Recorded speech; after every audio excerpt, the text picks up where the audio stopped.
What's up, everybody? Listen, good, bad, and ugly for the Atlantic Division is just that. There are so many questions around the good, that is Clemson, the bad, that could be Florida State, and the ugly, good Lord, Louisville. I'm trying to help y'all best way I know how, but you're not helping me back. Let's talk about it with Kenton Gibbs on today's show. You are Locked On ACC, your daily podcast on the Atlantic Coast Conference. Part of the Locked On Podcast Network, your team every day.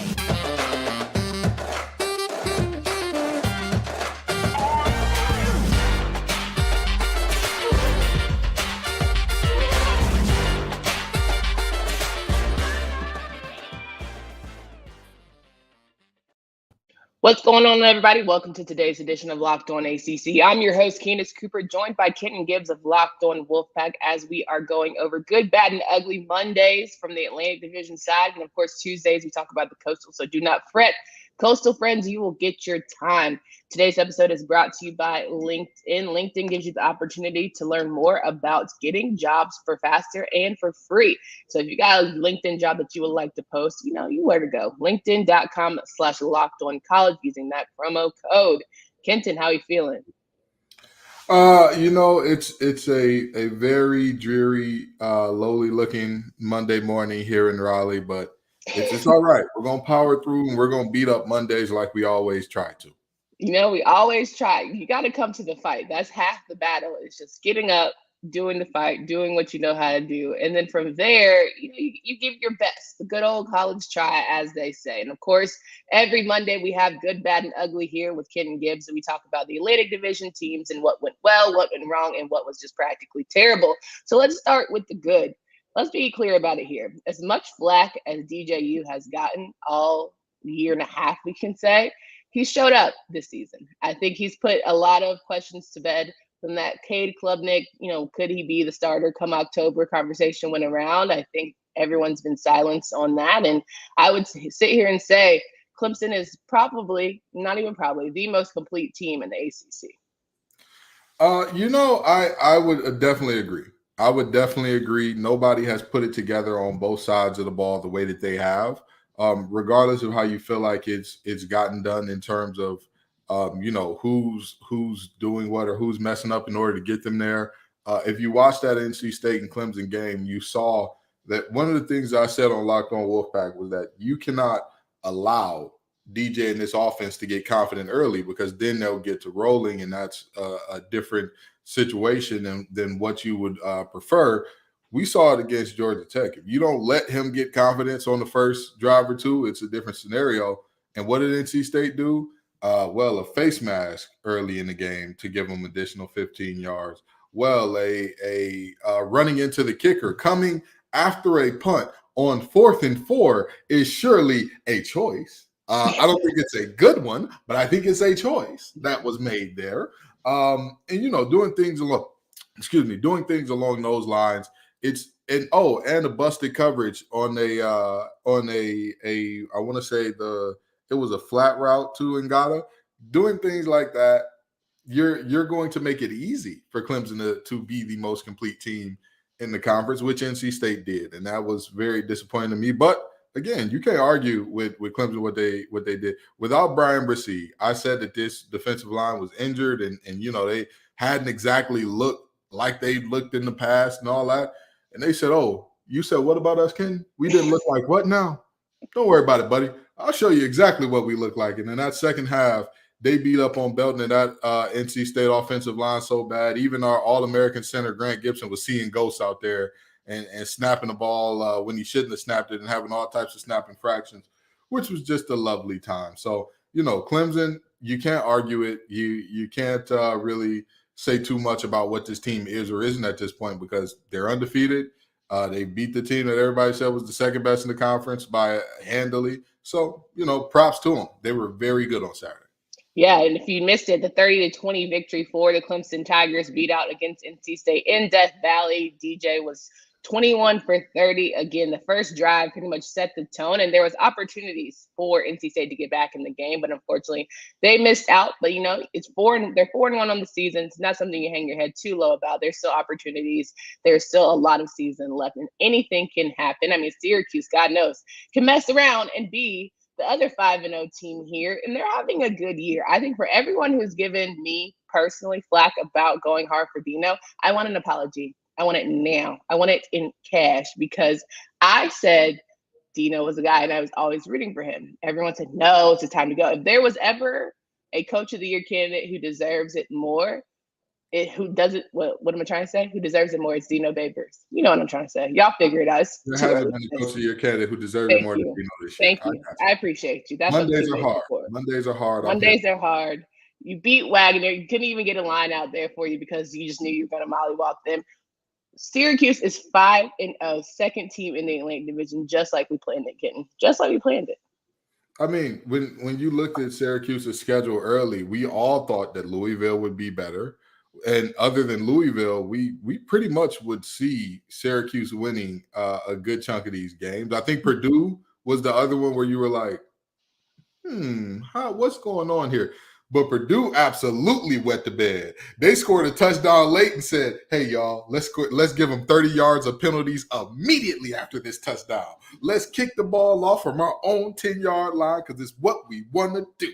Like, that was just... The Virginia game was a toss-up, though. I thought it could have gone either way, just based on who Syracuse has been the past couple seasons. Oh, yeah. But also, we didn't know how bad UVA was. Fun fact about UVA, this is the Atlantic show. However, UVA is is one of two teams in the conference that has played multiple conference games and doesn't have a win. It's them in Louisville. So, that's, again, it's anywho. But Syracuse is undefeated. You can only play who they put in front of you, and Syracuse has beat everybody that's put in front of them. They look good. Schrader is doing enough to win games. Tucker has kind of got going now. He's kind of got going. He's got into the form that we expected a little bit. So, my good for the week is a top 10 matchup in the ACC. Let's be honest. Despite the result, we're not going to see another top 10 matchup in the ACC this year probably.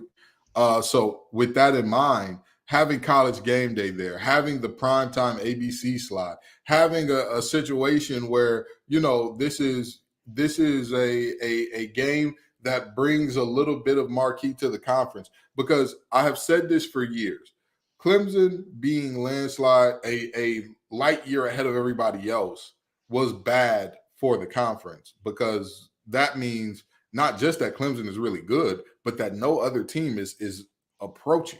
And that's a problem. That's something that you do not want to see. You do not want to see a situation where there's only one big dog on the block, and every couple of years you might have a team that's like, oh, they're good. They're good. Not like, oh, they're really, really good. So a top 10 matchup in the ACC, College Game Day, all the fanfare, and ABC. Thank God we didn't have to go to Fubo or Swing or whatever or Bally Sports app. TV, where they have ESPN right now. Yeah. Exactly. It's blacked out in your area, all that mess. Now you got to go to all those streaming websites that give your phone or your computer the hootie cooties and all that good stuff. It's just not a great time. It's not a great time. But my question is, with all of the pomp and circumstance, was the moment too big for NC State? Was it too big for NC State in that defense? Not even trying to be rude. Oh, was it too big for that offense? Was the moment too big for NC State? 100%. 100%. Again, this is not about NC State played that game like an unranked team trying to get an upset. Let's talk about it from multiple stances here, okay? Number one, going into halftime, after DJ just led that long scoring drive. Well, first of all, let's talk about the long scoring drive. This is a 3-3-5 defense that's predicated on blitzing, chaos, confusion, all the things. You basically dropped 8. You dropped 7 or 8 the entire drive to close out the second half. Anybody who knows football knows this phrase, and if you haven't, let me let you in on it. Prevent defense prevents you from winning. You never, unless it's, 10 seconds left and the team got to go 90 yards. Then, of course, yes, prevent defense is what you need. But other than that, there's a 2 minutes left on the clock, something like that. You do not go prevent defense. Never. Sure, you might play your corners a little further back. You may go a little lighter of a 3-deep shell. You don't go prevent. You don't go rush 3. You just don't do that. Because, again, I talked about not allowing DJ to get confidence. DJ, regardless of what you think of him or what he is or is not, he is still an ACC quarterback. And I am betting dollars to donuts. Every quarterback in ACC, regardless of who you think is the worst passer, regardless of if you're talking about the guy who's looked the most consistent this year in Drake May, or you're talking about the guy who's looked the most inconsistent and the worst this year, and that quarterback from Virginia Tech over there. If you let them sit in a pocket all day and night and say, who do I have open? Who do I have open? Who do I have open? On the play which they called a touchdown, which should have, which they called down on the one, which should have been a fumble with Shipley. DJ had enough time to sit in the pocket, look around. Shipley ran his route, nothing developed. Shipley then turned his route upfield because it was just a flat route, but he went upfield because there was no pressure. Yeah. I had not seen enough from Clemson's receivers to scare the life out of me and say, my corners can't handle this one-on-one. Yeah. No. Where's my Remember the Titans guy where we blitzed all night? And then after they score, Devin Leary for the past 2 years has been absolutely phenomenal in going into halftime or end of game situations where it's not much time on the clock, but you need him to do something with that ball. Yeah. And so with 30 seconds left, we don't even attempt to run a play. 30 seconds left and 2 timeouts. In college football, the clock stops after every first down. That's playing scary. That's playing scary. You play, and I am willing to bet. I am willing to bet my unborn first child on this.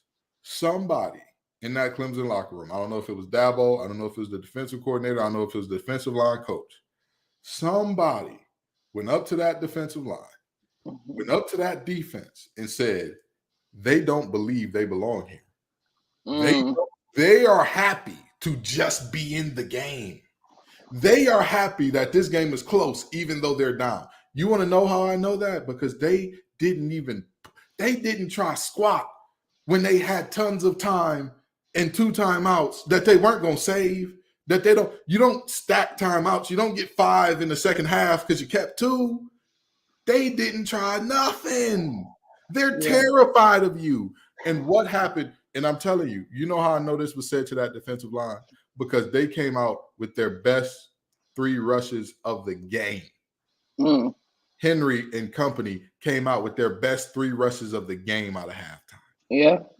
That's how I know somebody told them, look, them boys are playing scared. It might have been one of the players that said it because I've seen it. I've seen it. It might have been Brian Brissy. Yeah. I'm telling you, I've seen it with my own 2 eyes. I played on a team that was like the Monstars, and everybody was terrified of us. And we saw a team that was just happy to be in the game, and they were. It was close. And going into halftime, they were like, "Yeah, we don't want no smoke. Let's go ahead and take a knee." And immediately, our defensive coordinator, I love him to death, Jermaine Crowell. If you listen to this, Coach Crowell, I love you, baby. He told us they're not you. They're not you, and you're letting them think they are. What are y'all gonna do about it? All y'all are supposed to be All-Americans. All y'all supposed to be playing in the Under Armour game, the Army game, all this and all that. What are y'all going to do about a bunch of guys that are scared of you being close? And we came out of that half and we did the exact same thing. Because guess what? When a team plays like, oh, we're just happy to be here, and oh, we don't want anything to go wrong. No, let it fly. Let it fly.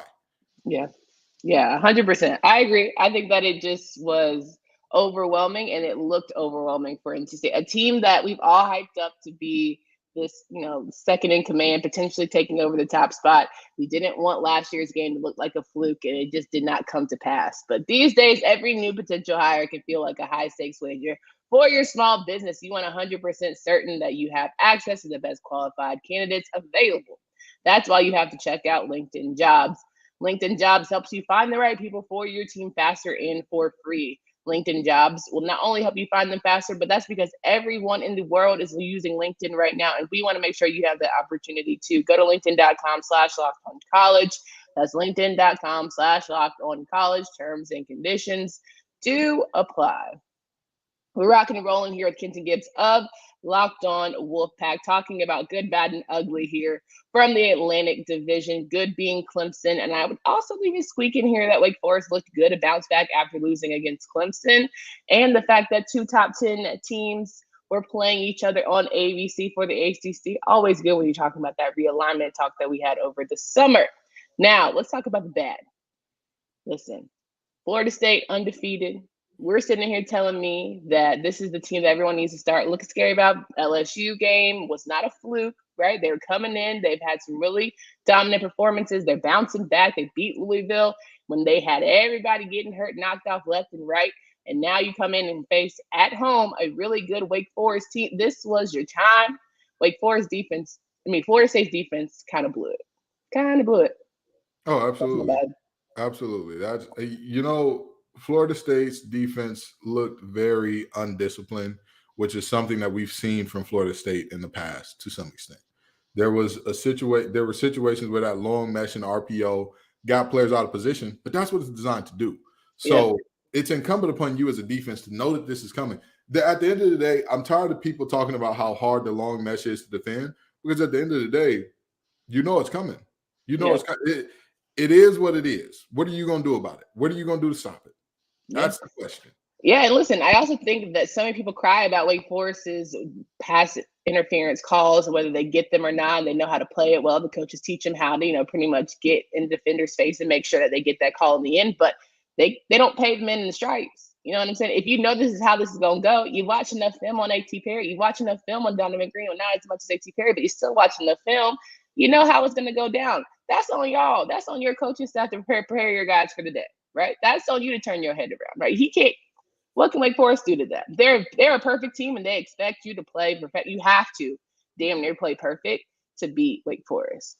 And what are we? Even if we are talking about offensive pass interference, whatever the case may be, so offensive pass interference is why Ellison rushed for over 100 yards. Help me out now. Help me out. I need Ellison and Turner looking like Sean Tucker. Help Reggie me out. Bush. Help me out. I just need a little bit of help. I don't need a lot of bit of help. Just a little bit of help. Just a little bit of help. Help me out.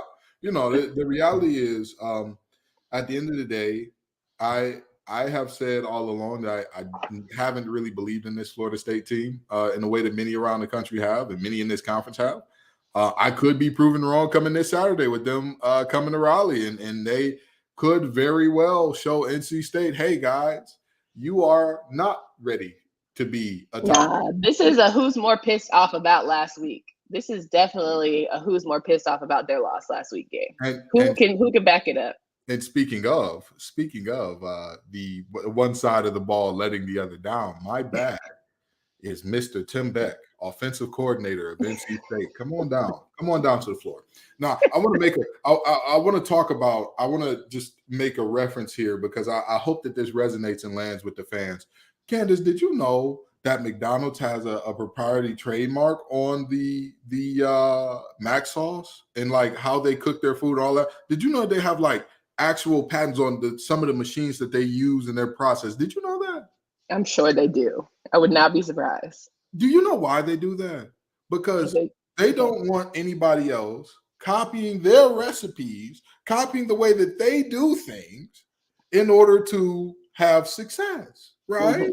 Right. The beauty of football is teams can't copyright what they're doing against another team, okay?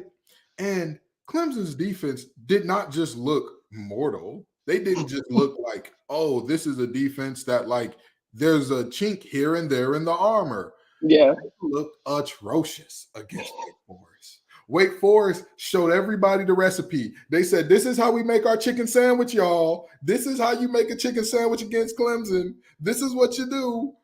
And State followed it a little bit on the first drive. They ran a play action, kept everybody in, and they hit Devin Carter deep. And that was a good thing. It was the biggest play of the game offensively for NC State. Why did they go away from that? There was the backs and tight ends kept going out in routes. And I said, if you listen to Locked On Wolfpack, I said before the game, Trent Penix being out definitely hurts this tight end group. And I don't think that they have the type of big-time tight ends that can do a lot of good things in terms of passing game. Here's my biggest problem with Tim Beck deciding to go empty formation so much. Here's my problem with Tim Beck deciding to send everybody out for routes instead of keeping more guys in for protection. Everybody told me that Belton is a sophomore when he was getting beat like a drum by whichever end lined up on him. Didn't matter if it was Henry. Didn't matter if it was, I can't remember, Murphy. Didn't matter who it was. If they were lined up on Henry, congratulations. It was like Cameron and Paid in Full. Everybody eats, B. Everybody eats. So if we saw that Wake Forest had success, okay, going basically max protect, which the RPO is a fundamental, it builds in max protection, and going 1 or 2 man routes and hitting guys deep. And then Clemson has a player ejected for targeting and another DB get hurt. And then you have success doing the thing. Tim Beck, if Johnny has 5 apples. Please, you're yelling. Please. If Johnny has 5 apples, Timothy. Please. I don't know how you can get the recipe, and you can look at the cookbook and you can say, oh, that's how you make potato salad? Good. Now let me throw some raisins in it.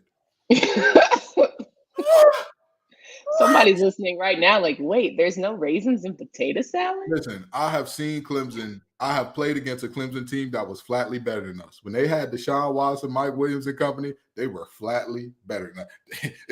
We did our best. Our best wasn't good enough. Our best, good old college try. Our best was not that. They had Jordan Leggett at tight end and all that. Our best was not good enough. Okay? Yeah. That's flat out. This team, their coordinator, Tim Beck, put them in a bad position for success, a horrible position for success. And here's the funnest part about it, okay? They didn't go max protect, Candace. So you know what that means? They kept their tight ends and backs running routes all night. They kept them involved in the passing game, of course, right? Do you know what the results of that were in terms of all of their statistics in the passing game combined, the running backs and the tight ends? I'll give it to you. 7 receptions for 38 yards. It was so worth it. It was so worth it. It made so much sense to do that. Ooh, can't wait to listen to your show later on. Guys, listen, if you had any money on NC State, I hate it for you. I lost a great bet over the weekend because of it, and that's okay. I thought it was going to be +6, but, NC State decided we're going to give up a one more touchdown at the end. It's fine.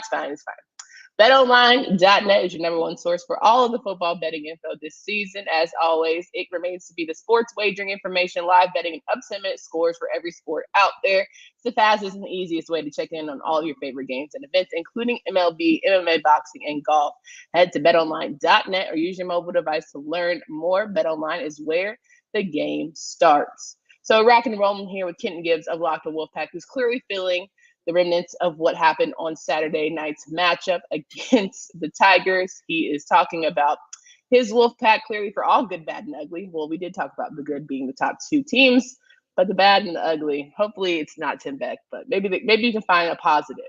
My ugly is the Louisville Cardinals. And I'm going to tell you why.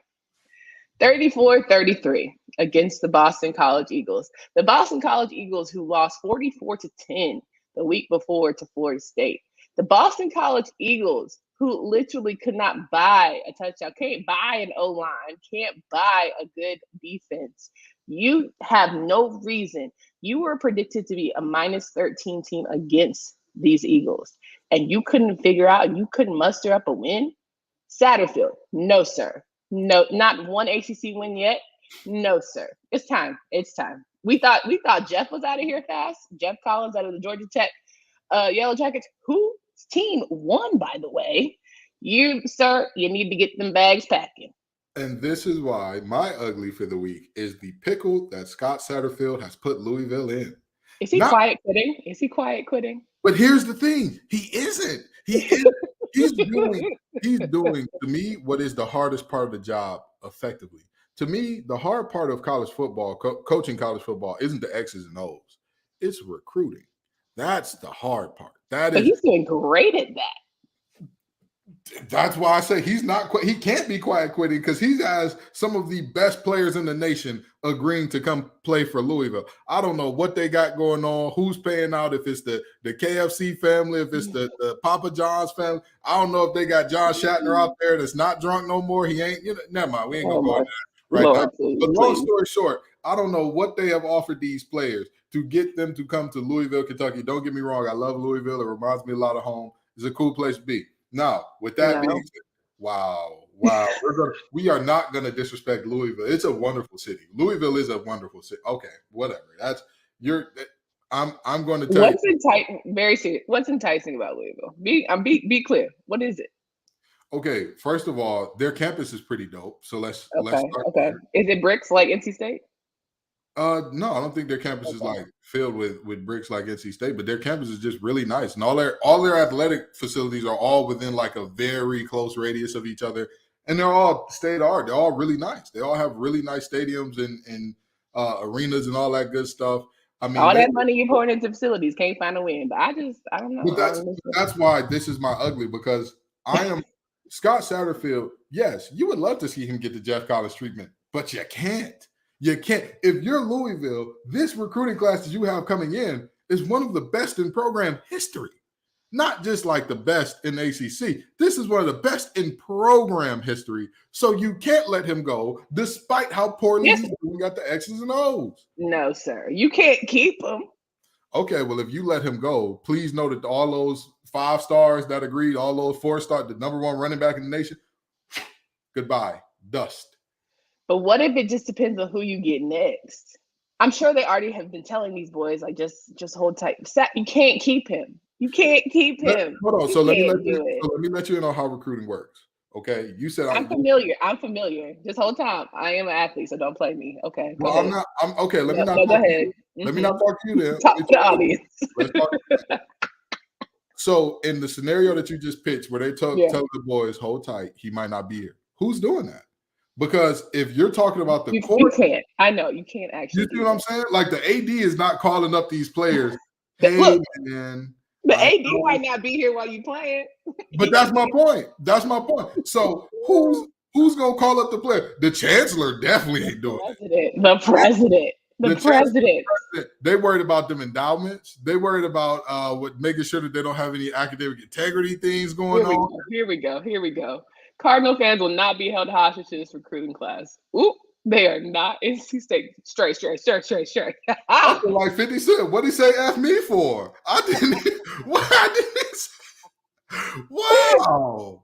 NC State. But it's true. You should not be held to these recruits, because at the end of the day, you want to win now. I don't care who may come in, because at the end of the day, Satterfield brought these guys in and they're not doing nothing. So you can bring in 4 stars and they don't give you nothing either. But none of these guys, this ain't that and that ain't this. None of these guys are on the caliber, on the level of what they have about to come in.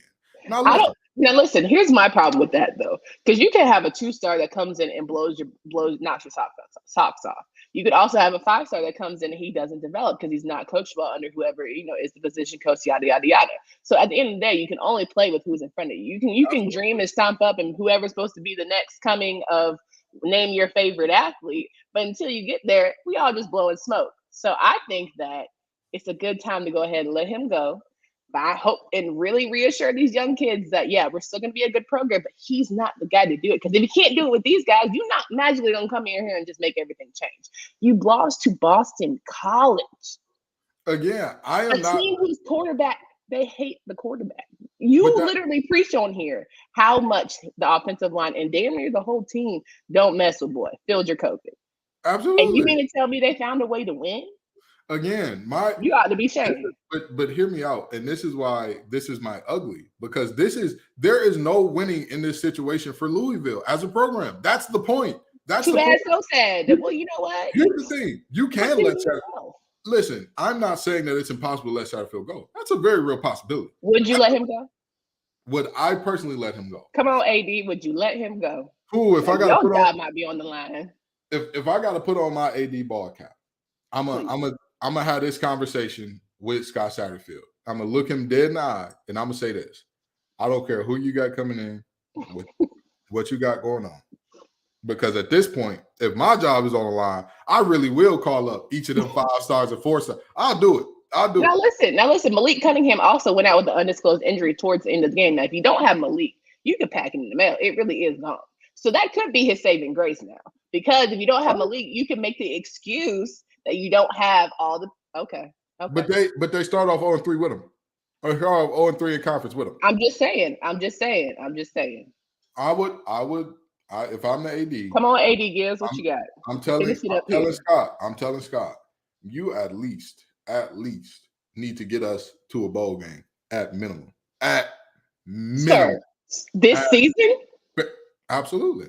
All right, they got 4 more games. 4 more games. 4 more games. You have to beat Virginia, possible. Mm-hmm. Pitt, possible, who also lost to Georgia Tech, but we'll talk about that tomorrow. Mm-hmm. Everyone told me that they couldn't beat. Okay. You got to beat Wake Forest. Mm-hmm. Not happening. Mm-hmm. James Madison. You should. You should do that one. You got to beat Clemson, NC State, and then Kentucky. I didn't find a 4th win in there. That's fair. Unless you give the granddaddy of them all upsets. Again, but that's why I would tell them, get us to 6. If you can't get us to 6, they have 2 right now. They are only going to get 3 more. And that, again, I'm never going to get – I am a very strong proponent of don't fire coaches in the middle of the season because you can't – if you really think about it, right? If you fire a coach in the middle of the season, the situation that you put that team in or that you put your program in, you can't even properly start your coaching search because nobody's available yet. They also love him. But whether they love him or not, nobody else is available. Even if I said, players' feelings be damned, I want to get the best coach right now. Who's going to be interviewing during the season? Who? What head coach is going to be giving you permission to interview their coordinators? What AD is going to give you permission to interview their head coach? But you don't even care about that right now. All you want to do is do the interim and keep it pushing. You just get through the season. Get through the season. I'm a big believer in at the end of the season. They only going to win 5 games. So now what? Now I need to know. They only going to win 5. Now what? I know Kentucky is their last game of the season every season because of rivalry week. Mm-hmm. As soon as that Kentucky game is over, okay? If Will Levis and company put up 50 on you, they embarrass you a little bit. MJ Rodriguez is carrying linebackers into the end zone and all that. Excellent. Yeah. I'm going to walk down there. And then again, I got my AD ball cap. I got my Louisville throw the L's up cap on right now. I shake Scott Satterfield's hand and I say, hey, it's been good. It's been great. You know, it ain't been real great. It ain't been real great. So you ain't got to get home, but you got to get the heck up out of here, Scott.